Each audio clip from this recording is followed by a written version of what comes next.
बहनोई रोज मुझे अपने बच्चे को दूध पिलाने घर बुला लेता। बहन मना करती मगर बहनोई 20 लाख देता था। इसीलिए बहन की एक ना सुनती और दूध पिलाकर पैसे वसूल करती और फिर घर आ जाती। लेकिन एक रात बहनोई खुद मेरे घर आ गया। रात का वक्त था, मना भी न कर पाई। मेरे होश उड़ गए उस रात। हम दोनों मियाँ बीवी एक दूसरे की शक्ल देखने लगे थे। मेरे बहनोई ने बात ही हमारे सामने ऐसी रखी थी। मेरा शौहर कहने लगा कि मुझे तो इस बात पर कोई एतराज नहीं है, लेकिन इससे पूछ लो। इसने मेरी तरफ इशारा किया। मैं तो नजर ही नहीं उठा पा रही थी। बात ही कुछ ऐसी थी। वो मेरे सामने हाथ जोड़ने लगा, कहने लगा कि देखो मेरा बच्चा बीमार है और डॉक्टर ने साफ कह दिया है कि उसे 1 माह से ग़िज़ा की ज़रूरत है। तुम जानती हो कि तुम्हारी बहन बहुत ज़्यादा बीमार रहती है, वो उसे ग़िज़ा देने से कासिर है। मैं तुम्हें बहुत अच्छे पैसे दूंगा। मैं जानता हूं कि शब्बीर का काम नहीं है। मैं तुम लोगों को पूरा पूरा साथ देने को तैयार हूं। कहो तो शब्बीर को एक माकूल रकम दे देता हूं जिससे ये कारोबार शुरू कर ले, क्योंकि मेरे नज़दीक मेरा बेटा मेरा सब कुछ है। मैं नहीं जानती थी कि मेरा बहनोई अपने दोनों हाथ जोड़े फूट फूट कर रोने लगे। वो मेरी मिन्नत समाजत कर रहा था। अपने भांजे की हालत तो मैं भी देख कर आई थी। हॉस्पिटल में वो बहुत कमज़ोर हो चुका था। दोनों हाथों पर ड्रिप्स लगी हुई थी। मेरी बहन भी उसके पास बैठी परेशान थी। लेकिन मुझे हैरत ये हुई कि ये बात मेरे बहनोई ही ने क्यों कही। ये बात तो मुझसे मेरी बहन को कहनी चाहिए थी, और अगर वो कहती तब भी मैं इनकार न करती। हाँ, ये बात भी सच है कि शबीर के हालात वाकई ठीक न थे। जब से मेरी शादी हुई थी मैंने सिर्फ ज़रूरियात ज़िंदगी ही पूरी होते देखी थी। ख्वाहिशात क्या होती हैं मैं नहीं जानती थी। उस वक्त तो मैं खुद भी बहुत ज़्यादा तंदुरुस्त न थी। इत्तेफाक था कि मेरी बेटी और मेरी बहन का बेटा एक ही दिन पैदा हुए थे। मेरा भांजा मेरी बेटी से बस चंद घंटे ही बड़ा था, लेकिन मेरी बेटी नॉर्मल डिलीवरी से हुई थी और मेरा भांजा ऑपरेशन से पैदाइशी ही कमज़ोर था। चंद दिन बाद घर पर मेरे बहनोई उसे लेकर आए थे, लेकिन मेरी बहन की अपनी हालत ठीक न थी। इसीलिए डब्बे का दूध बच्चे को शुरू करवा दिया, जो कि उसके पेट में ऐसा लड़ा कि उसको डायरिया हो गया। अब ये हाल था कि उसके पेट में कोई भी खुराक टिक नहीं रही थी। वो जो भी खाता उसे उल्टी हो जाती। इसीलिए डॉक्टर ने साफ कह दिया था कि अगर माँ की ग़िज़ा उसे ना मिली तो ये मर भी सकता है। ये खबर भी मुझे अपने बहनोई के मुंह से ही सुनने को मिली थी। बहरहाल मैंने शब्बीर की तरफ देखा तो उसने इस बात पर सर हिला दिया।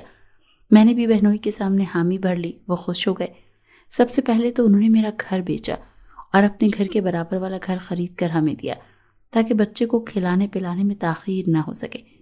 यहाँ तक कि शब्बीर का घर बहुत महंगा ना था, लेकिन ऊपर की सारी रकम मेरे बहनोई ने भरी थी। मैं अपने बहन के पड़ोस में आ चुकी थी। मुझे तो लगा कि ये देखकर मेरी बहन बहुत खुश हो जाएगी। लेकिन जब मैं अपने भांजे को ग़िज़ा देने के लिए अपनी बहन के घर गई तो उसका मूड बहुत ज़्यादा ख़राब था। मुझे देखकर ही उसने नागवारी से अपना मुंह फेरा और फिर अपने बेटे को मेरी गोद में डालकर कमरे से बाहर चली गई। अपनी बहन का रवैया देखकर मुझे समझ नहीं आ रहा था कि इसे क्या हुआ है। मैंने अपने भांजे को सीने से लगाया, उसे प्यार किया। अल्लाह ताला ने मेरे ज़रिए से उसे खुराक देनी थी। फिर वो मेरी बहन की औलाद थी, मुझे क्यों ना उस पर प्यार आता। बहरहाल जब वो पेट भरकर सैराब हो चुका था तो फौरन से सो गया, वरना बहन की गोद में वो रोए जा रहा था। मैंने उसे बिस्तर पर लिटाया और बाहर आ गई। मेरी बहन उस वक्त लाउंज में चक्कर काट रही थी। अजीब बेचैनी सी उस पर सवार थी, लेकिन जैसे ही मुझे देखा तो किचन में चली गई। मुझे ये साफ जाहिर हो रहा था कि जैसे वो मुझसे कतराने की कोशिश कर रही है, लेकिन मैं वजह नहीं समझ पाई थी। मैं बहन के पीछे किचन में ही चली गई। मैंने देखा तो फ्रिज में से गोश्त निकाल रही थी, शायद खाना बनाने की तैयारी करने लगी थी। मैंने कहा, आपा आपको क्या हुआ है? कहने लगी, नहीं कुछ भी नहीं, बस मुझे खाना बनाना है, मैं बहुत मसरूफ़ हूँ और जाहिर है तुम्हें भी अपने घर में बहुत से काम होंगे। तुम्हारा ये एहसान ही बहुत है कि तुम मेरे बेटे को खाने पिलाने के लिए आ जाती हो। वो तो यूं कह रही थी कि बस जैसे मैं उनके घर से जाने वाली हूँ। उनका रूखा सा रवैया देखकर मैंने सिर्फ इतना ही कहा कि वो मेरा भांजा है, मेरे लिए बिल्कुल वैसा है जैसे कि मेरी निमरा। लेकिन जब पापा ने मुझे किसी बात का कोई जवाब नहीं दिया, मुझसे ही ना कोई बात की, बस अपने कामों में मसरूफ रही, तो मैं उठकर वापस आ गई। उस वक्त मेरी बेटी शब्बीर की गोद में थी और रो रही थी। शायद उसे भी भूख लगी थी। शब्बीर मुझे घूर घूर कर देखने लगे, कहने लगे कि सबसे पहले अपनी औलाद को खिला पिला कर जाया करो, ये ना हो कि तुम भांजे के चक्कर में मेरी बेटी पर तवज्जो कम कर दो। मैंने कहा, शब्बीर क्या हो गया है आपको? मैंने आपसे इजाज़त के बगैर तो वहाँ नहीं गई थी اور پھر آپ جانتے ہیں نا کہ اشفاق بھائی نے ایک چھوٹے سے علاقے کا پرانا سا گھر بیچ کر ہمیں اچھے علاقے کا بڑا سا گھر لے کر دیا ہے۔ لاکھوں لگا دیے ہیں انہوں نے ہمارے گھر پر۔ مجھے تو لگا تھا کہ میری بات سن کر شبیر کا رویہ ٹھیک ہو جائے گا، لیکن وہ کہنے لگے ہاں اب تم مجھ سے یہی احسان جتایا کرنا کہ تمہارا بہنوئی ہم پر کیا کیا احسان کر چکا ہے۔ حالانکہ میرے بہنوئی نے 20 لاکھ کی رقم میرے شوہر شبیر کو دے دی تاکہ وہ ایک کاروبار شروع کر سکے۔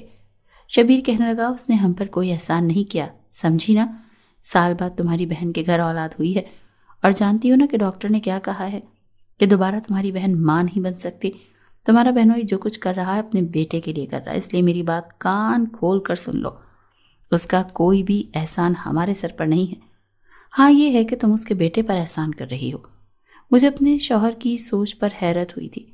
میں نے کوئی بھی جواب نہیں دیا، لیکن میں نے یہ بات بھی محسوس کی تھی کہ جب بھی میں اپنے بھانجے کے پاس جاتی ہوں میری بہن کا موڈ خراب ہو جاتا ہے۔ البتہ میرے بہنوئی میرا بہت خیال رکھتے تھے۔ رات کو جب بھی وہ اپنے گھر آتے تو سب سے پہلے میرے دروازے پر دستک دیتے۔ دروازہ شبیر کھولتے، پھر شبیر کو وہ پھلوں کے شاپ پر تھما دیتے اور کہتے کہ شمائلہ سے کہنا یہ سارے پھل آج ہی کھائے، بکرے کا گوشت دے کر جاتے۔ یہ سب کچھ دیکھ کر شبیر کا تو غصے سے برا حال ہونے لگتا تھا۔ وہ پھلوں کے شاپ پر میرے پاس یوں پھینکتے جیسے کہ نہ جانے کیا ہونے لگا ہے۔ یہ تم ہی کھانا، کیونکہ تمہارا بہنوئی خاص تمہارا نام لے کر دے کر گیا ہے۔ یہ سارے پھل شمائلہ کھائے۔ میں نے کہا شبیر آپ کو کیا ہو گیا ہے؟ اشفاق بھائی نے یوں ہی کہہ دیا ہوگا، آپ تو بات ہی پکڑ لیتے ہیں۔ میں اپنی بیٹی کو گود میں پکڑے بہلا رہی تھی کیونکہ وہ روئی جا رہی تھی۔ اسے 2 دن سے بخار تھا اور وہ کسی کے پاس بھی چپ نہیں ہو رہی تھی کہ اسی وقت مجھے اپنی بہن کا فون آ گیا کہ آیان جاگ گیا ہے اور اسے بھوک لگی ہے۔ حالانکہ میں نمرا کو دودھ پلا چکی تھی لیکن وہ پھر بھی روئی جا رہی تھی۔ میں نے شبیر سے کہا کہ بس آدھا گھنٹہ آپ اسے سنبھال لیں تو میں آیان کو جا کر کچھ کھلا پلا دوں۔ انہوں نے نمرا کو مجھ سے یوں پکڑا جیسے چھینا ہو، کہنے لگے ہاں ہاں جاؤ تم جا کر غلامی کرو اپنے بہنوئی کے بچے کی، یہ میری بیٹی ہے، میں اسے خود سنبھال لوں گا۔ سمجھ نہیں پا رہی تھی کہ شبیر کو ہوا کیا ہے، وہ کیوں مجھ سے اس طرح کا رویہ اختیار کر رہے ہیں۔ بہرحال اس وقت مجھے آیان کی بھی فکر تھی۔ بڑی مشکل سے اس کی صحت کچھ بہتر ہونے لگی تھی۔ میں فوراً سے اپنی بہن کے گھر چلی گئی تو میری بہن اسے بہلانے کی کوشش کر رہی تھی۔ مجھے دیکھ کر آیان کو میری گود میں ڈال کر کمرے سے جانے لگی۔ میں نے کہا آپا آپ کو ہوا کیا ہے، آپ کیوں میرے ساتھ اس طرح کا روکھا سا رویہ رکھتی ہیں؟ کہنے لگی تم بس جو احسان ہم پر کر رہی ہو نا بس وہی کیا کرو۔ میرا شوہر تمہیں صرف ایک دودھ پلانے کے جتنے لاکھوں روپے دے رہا ہے نا، میں سب جانتی ہوں۔ تم دونوں ہاتھوں سے میرے شوہر کو لوٹ رہی ہو۔ یہ سننا تھا کہ میرا دماغ چکرا کر رہ گیا۔ میں نے کہا یہ آپ کیا کہہ رہی ہیں؟ میرا گھر دور تھا، اسی لیے اشفاق بھائی نے اپنی رضامندی سے ہی مجھے یہاں گھر لے کر دیا ہے۔ کہنے لگی اور تمہارے شوہر کو جو 20 لاکھ روپے دیے ہیں وہ دیکھ رہی ہوں جتنی مہربانیاں وہ تم پر کر رہا ہے نا، بیوی کی حیثیت سے مجھ پر تو نہیں کرتا۔ اپنی بہن کی بات سن کر میں تو اسے تعجب سے دیکھنے لگی۔ وہ کیسی بات کر رہی تھی؟ میں نے کہا آپ یہ کیا کہہ رہی ہیں؟ کہنے لگی میں وہ دن بھولی نہیں ہوں جب اشفاق نے مجھے چھوڑ کر تمہارے لیے رشتہ بھیجا تھا، اور کتنا اصرار کیا تھا۔ وہ تو جب اماں نے صاف کہہ دیا کہ جب تک بڑی بیٹی کی شادی نہیں ہوگی وہ شمائلہ کی شادی نہیں کریں گی، اور جو رشتہ بڑی کے لیے آیا ہے تو بڑی بیٹی کو چھوڑ کر ہم چھوٹی سے شادی وہاں کبھی نہیں کریں گے، تب جا کر اشفاق نے میرے لیے رضامندی دی تھی۔ یہ بات سن کر تو میں اپنی آپا کی شکل ہی دیکھتی رہ گئی۔ وہ پچھلے 5-6 سال پرانی بات کو یوں سوچ رہی تھی۔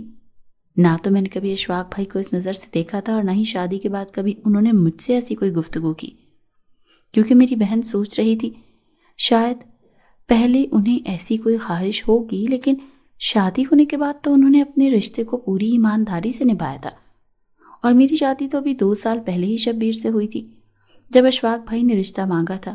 میں تھی بھی چھوٹی، 11ویں 12ویں میں پڑھتی تھی۔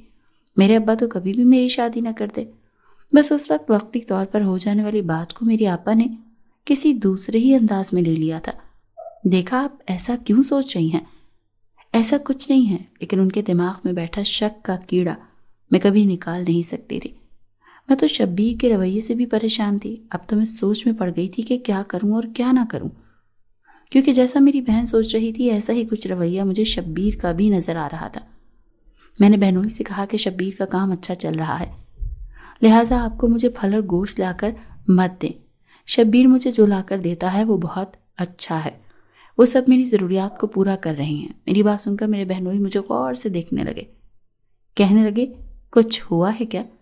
कहीं शहनाज ने तो तुमसे उल्टा सीधा कुछ नहीं कह दिया? शायद मेरी आपा ने जो बातें मुझसे कही थी वो अशफाक भाई से भी कहती थी, तभी उन्हें अंदाज़ा हो गया था। मैं उस वक्त आपा की बातों से बेहद दिल बर्दाश्ता थी, इसीलिए रोने लगी। मेरे बहनोई वापस चले गए। मुझे लगा कि बस कहीं मेरी वजह से बहन और बहनोई के रिश्ते में दरार ही ना आ जाए। 8 माह होने वाले थे मुझे अपने भांजे को संभालते हुए। माशाल्लाह से काफ़ी सेहतमंद हो चुका था। इसलिए मैंने सोचा कि अब मैं बहनोई को मना कर देती हूँ और उनसे ये भी कह देती हूँ कि जो पैसे वो हमें दे चुके हैं मैं आहिस्ता आहिस्ता वो भी दे दूंगी, ताकि आपा को ये ना लगे कि मैं आपके एहसान तले ऐश कर रही हूँ। बहरहाल मैंने शब्बीर से भी कह दिया था कि जो पैसा भी अशफाक भाई ने दिए हैं मुझे वो अपने पास नहीं रखना चाहती।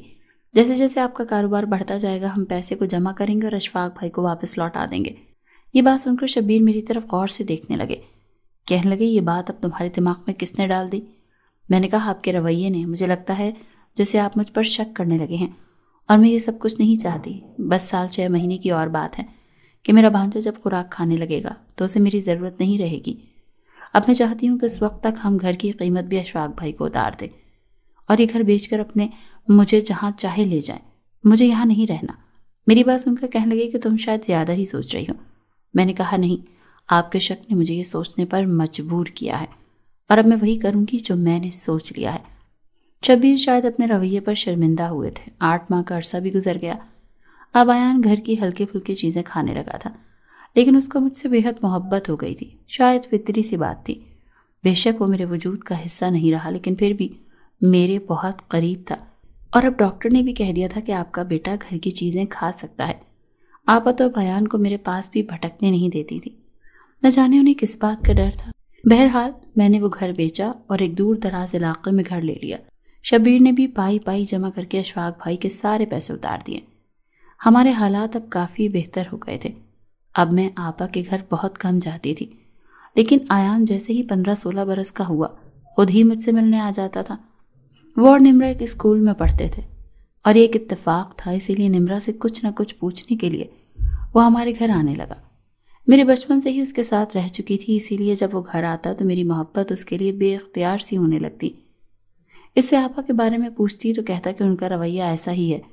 जब भी कहता हूँ कि आपके घर जाना है तो साफ मना कर देती हैं। मैंने कहा, तुम्हारी अम्मी हैं, जो कहती हैं ठीक ही कहती हैं। निम्रा भी मेरी इकलौती बेटी थी, इसीलिए मेरे हाथ से खाना खाती। इसीलिए आयान भी साथ बैठ जाता, कहता, खाला मुझे भी अपने हाथ से खिलाएं। अम्मा ने तो आज तक कभी मुझे अपने हाथ से खाना नहीं खिलाया। कहता भी हूँ तो कहती हैं तुम बड़े हो गए हो, छोटे बच्चे थोड़ी हो।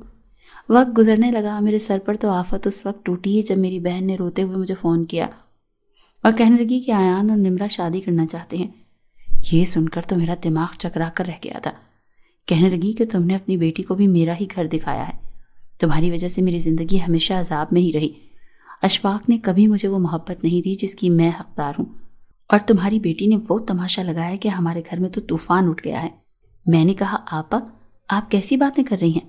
आयान की शादी किसी कीमत पर भी निम्रा से नहीं हो सकती, क्योंकि वो उसका रज़ाई भाई है। बहन कहने लगी, ये बात तो तुम्हें अपनी बेटी को समझानी चाहिए थी, जिसने न जाने कौन से डोरे डाले हैं मेरे बेटे पर। मैंने कहा, निम्रा इस बात से वाकिफ़ है, वो जानती है। मैंने कहा, शायद आपने आयान को ये बात नहीं बताई, वरना वो कभी भी ऐसा नहीं कहता। आपा कहने लगी, वो मेरी सुनता ही कब है। मैंने आपा का फ़ोन बंद कर दिया तो मेरे बहनों की कॉल आने लगी। वो भी मुझे कह रहे थे कि आयान ने निम्रा से शादी करने की जिद पकड़ ली है, वो हमारी कोई बात नहीं सुन रहा।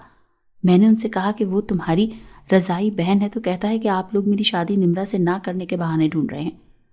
मुझसे कहने लगे कि आयान आज तुम्हारे घर आएगा, तुम ही उसे समझाओ। शाम को आयान घर पर आया तो आंखें सूजी हुई थी। कहने लगा, खाला मेरे माँ बाप ने निम्रा से मेरी शादी ना करने के बहुत सारे बहाने तराशे हैं, लेकिन मैं सच जानना चाहता हूँ। मैंने कहा, जो कुछ तुम्हारे वालिदैन ने कहा वही सच है। तुम निम्रा के रज़ाई भाई हो।